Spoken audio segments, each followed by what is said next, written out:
नमस्कार, मी पंजाब डक. राज्यामध्ये आज बऱ्याच ठिकाणी म्हणजे पश्चिम महाराष्ट्राकडे पावसाला सुरुवात होणार आहे म्हणून हा अंदाज लक्षात यायचा.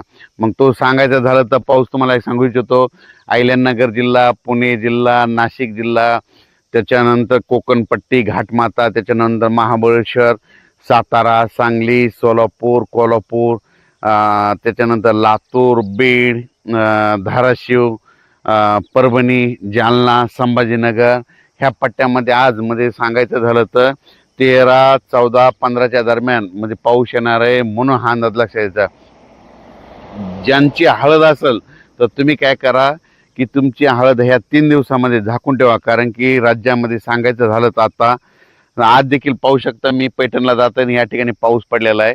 तर पैठणला जात असताना या ठिकाणी आष्टीकडे पाऊस पडलेला आहे. आणि त्याच्यानंतर राज्यातल्या सर्व शेतकऱ्याला सांगितलं आज 13 तारखेला मात्र राज्यामध्ये बऱ्याच ठिकाणी पावसाचं आगमन होणार आहे म्हणून हा अंदाज लक्षात घ्यायचा. म्हणजे हे पाऊस तुम्हाला सांगू इच्छितो की आजचा पाऊस मग पुण्याकडे पडणार आहे, नाशिककडे देखील आहे, अहिल्यानगर भागात देखील आहे, अकोले, जुन्नर, सिन्नर, त्याच्यानंतर कोकणपट्टीकडे आहे, कोकण घाटमाथ्यावर जरा जास्त पाऊस पडणार आहे. सातारा, सांगली, सोलापूर, कोल्हापूर, पुणे ह्या पट्ट्यात देखील चांगला पाऊस पडणार आहे म्हणून हा अंदाज लक्षात. म्हणजे आज बऱ्याच ठिकाणी जवळजवळ सांगायचं झालं तर आज म्हणजे 13, 14 आणि 15 तारखेपर्यंत राज्यामध्ये पश्चिम महाराष्ट्राकडे जरा जास्त पावसाचा असणार आहे. ज्यांची हळद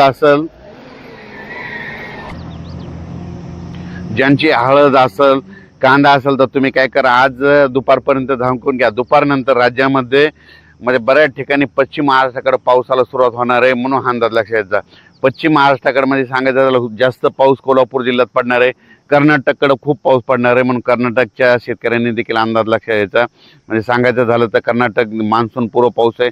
आणि सगळ्यात महत्त्वाचं, शेतकऱ्यांना शेतीचे कामे करून घ्या. आजच्यानं 24 दिवस पाऊस राहिलेला आहे. म्हणजे कंप्लीट 5, 6, 7 जूनच्या दरम्यान मान्सूनचा पाऊस येणार आहे. म्हणजे मान्सून जवळ फक्त मान्सूनचा पाऊस यायला 24 दिवस राहिलेत म्हणून शेतकऱ्यांनी शेतीचे कामे करून घ्यावी म्हणून हे देखील लक्षात यायचं. ज्यांच्या हळदी असेल समजा पश्चिम महाराष्ट्रातल्या देखील समजा सांगली जिल्हा, सोलापूर जिल्हा, कोल्हापूर जिल्हा, अहिल्यानगर, जुन्नर, सिन्नर, नाशिक, त्याच्यानंतर संभाजीनगर, जालना जिल्हा, परभणी जिल्हा, लातूर जिल्हा, धाराशिव जिल्हा, बीड जिल्हा, ज्यांच्या हळदी काय असेल तर तुम्ही आज काय करा, दुपारनंतर झाकण्याची तयारी ठेवा. कारण की दुपारनंतर राज्यामध्ये बऱ्याच ठिकाणी पाऊस येणार आहे. सर्वदूर नाही पडणार, फक्त विखुरलेल्या स्वरूपाचा हे अवकाळी पाऊस असतो.